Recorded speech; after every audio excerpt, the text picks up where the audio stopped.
Oi, pessoal, eu sou a professora Aina e nós vamos começar com a nossa primeira aula de geografia, tá? Nosso primeiro assunto é a geopolítica na modernidade. A partir do século XV, os europeus iniciaram a expansão marítima comercial com o objetivo de explorar novos mercados. Isso deu ao continente europeu o status de detentor do poder mundial, político e econômico, como a gente viu lá em história, né? A hegemonia europeia lá e o apogeu da Europa nos tempos da Revolução Industrial e antes disso também, né? Que a burguesia lá mandava em tudo, a Europa era o centro de tudo, todo mundo dependia deles, tá? As descobertas oriundas das grandes navegações criou então a divisão continental a partir de uma visão que a gente chama de eurocentrista, ou seja, é a Europa lá no centro do poder. E como era então que ficou dividido o mundo? A gente chama de Velho Mundo a Ásia, a Europa e a África, que eram as únicas regiões que eram conhecidas até o século XV. A partir do século XV, a gente descobriu o Novo Mundo, que seria o quê? As Américas, né? Que foram descobertas. Depois, lá pelo século XVII, a gente teve o Novíssimo Mundo, que foi o quê? A Oceania, Austrália, Nova Zelândia e as outras ilhas. E por fim, a gente tem a Antártida, que não pertence a nenhum país e não pode ser colonizado por ninguém, tá bom? O período da colonização também serviu para consolidar o mercantilismo, que foi a base para o capitalismo. Essa expansão permitiu que a Europa conseguisse exportar os bens que eram manufaturados, né, para as colônias. Olha como a Europa era esperta.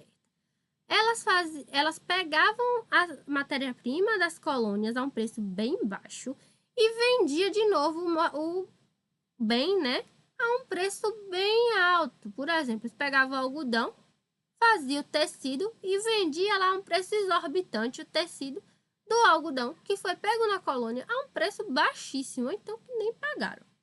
Tomaram mesmo. Isso permitiu com que a Europa acumulasse capital suficiente para bancar a Revolução Industrial que a gente estudou lá em História, tá? E começou o quê? O mundo unificado como a gente tem hoje, com as desigualdades internacionais que a gente já conhece. Então, isso tudo foi a base para a Revolução Industrial. A gente já viu na perspectiva da história, então vamos dar uma perspectiva agora a partir da geografia. A gente sabe que a Revolução Industrial foi o quê? Um conjunto de mudanças que aconteceram lá na Europa a partir do século XVII, que depois se espalhou ali para o mundo todo. Começou lá na Inglaterra com as fábricas de algodão, lembra? A burguesia e o proletariado, tá? A principal particularidade da Revolução foi a substituição do trabalho artesanal pelo trabalho assalariado e pelo uso das máquinas aí no processo produtivo, tá? Foi nesse período também que surgiu os grandes centros urbanos. Para facilitar o entendimento, a gente divide a Revolução Industrial em 3 fases, a primeira, a segunda e a terceira. Mas a gente sabe que a gente já está vivendo a 4ª Revolução Industrial, né, que é também chamada de Indústria 4.0. No final a gente fala um pouquinho. A primeira Revolução Industrial começou lá na Inglaterra em 1760 e 1860, né? Foi a transição da produção artesanal para a produção industrial. A gente teve o aprimoramento das máquinas a vapor, que foi a base aí para o desenvolvimento da revolução. A gente vê também que tinha crianças e mulheres trabalhando em condições subhumanas naquela época. Então a gente destaca 2 fatores importantes para o desenvolvimento da produção. Tinha grande quantidade de mina de carvão, que era a principal fonte de energia para as máquinas da época, que eram as máquinas a vapor, e tinha grande minério de ferro, que era matéria-prima para grande parte da produção também, tá? Para construir as máquinas. Então, esse período foi o surgimento do capitalismo industrial, que veio com o objetivo de atender às necessidades básicas de quem consumia e a necessidade de quem precisava acumular capital, tá? Nesse período, a gente tem algumas inovações, como a utilização do carvão como fonte de energia para mover as máquinas e novos sistemas de transporte, surgindo então as locomotivas a vapor e os barcos a vapor, tá? Essas inovações foram muito importantes porque modificaram o modo de produção da época. Isso sem falar na forma rápida com que esses produtos também foram transportados. Então teve o quê? O escoamento desses produtos para os grandes centros consumidores que estavam surgindo ali. O mundo do trabalho, então, seria visto de outra forma, porque o objetivo principal dele seria a produção, tá? Então, a gente tem algumas características. Os trabalhadores, eles recebiam salários bem baixinhos e tinham péssimas condições de trabalho, sem direito nenhum, como a gente já sabe. Também tinha uso de mão de obra infantil e feminina com salário ainda bem menor do que o dos homens. Isso caracterizou a primeira revolução. Já a segunda revolução foi de 1860 até 1900 e começou lá nos Estados Unidos, tá? E o contrário da primeira fase, que teve países como Bélgica, França, Alemanha, Itália e Japão, que começaram a se industrializar também. Nesse período da segunda revolução, a gente tem o quê? A transformação do ferro em aço, tem a utilização de energia elétrica, tá? Tem a invenção da lâmpada, começou com a ampliação das ferrovias, as invenções que foram o quê? Automóvel e avião. Inventou-se, então, os meios de comunicação, que era o telégrafo, o telefone, a televisão e o cinema.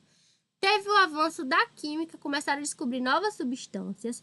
Também teve o aproveitamento do petróleo e os derivados como fonte de energia, né? Gasolina, dentre outros. O surgimento dos plásticos, né? Desenvolvimento de armas, por exemplo, canhão e metralhadora. Então, a indústria bélica foi muito importante aí na segunda revolução. E também teve na medicina, que desenvolveu-se, então, antibióticos e vacinas, além de novos conhecimentos sobre doenças e técnicas de cirurgia, tá?